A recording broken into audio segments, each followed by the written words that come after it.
skull. Here I'm drawing a thyroid cartilage, and here it is thyroid gland. Now let's start with the common carotid artery.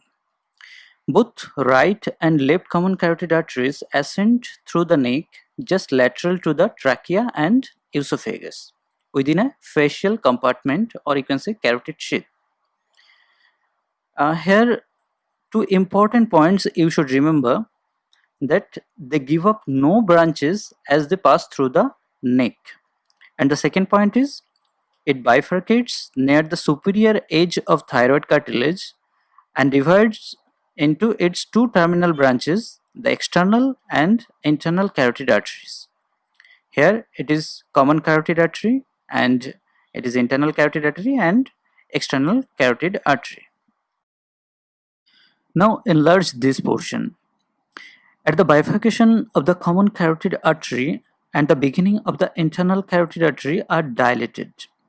This dilation is called carotid sinus, and it contains receptors that monitor changes in blood pressure and are innervated by a branch of glossopharyngeal nerve.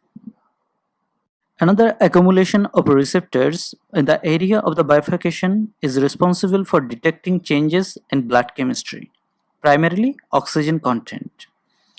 This is called carotid body, and it is innervated by branches from both glossopharyngeal and vagus nerves. Now let's discuss about the branches. The very first branch is the superior thyroid artery. It arises from the anterior surface near or at the bifurcation and passes in a downward and forward direction to reach the superior pole of thyroid gland. The second branch is the ascending pharyngeal artery. It is the smallest branch. It arises from the posterior aspect of external carotid artery and ascends between the internal carotid artery and the pharynx.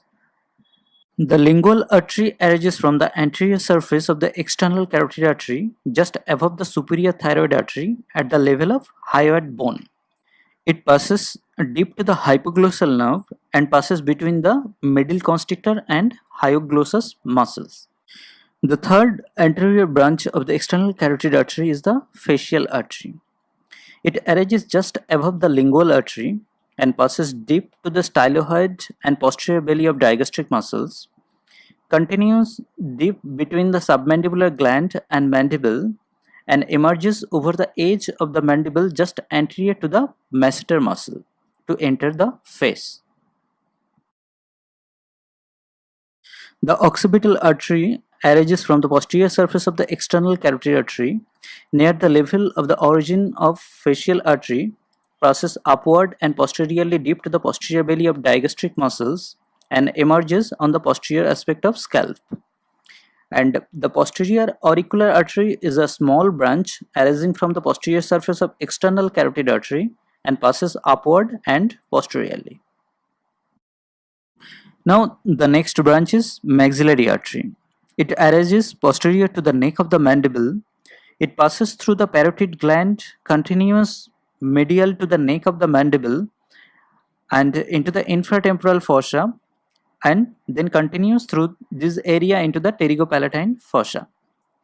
And the superficial temporal artery is one of the terminal branches and appears as an upward continuation of the external carotid artery. Beginning posterior to the neck of the mandible, it passes anterior to the ear, crosses the zygomatic process of the temporal bone, and above this point divides into anterior and posterior branches. It's all about external carotid artery branches. Sometimes it's really difficult to remember the name of all those branches.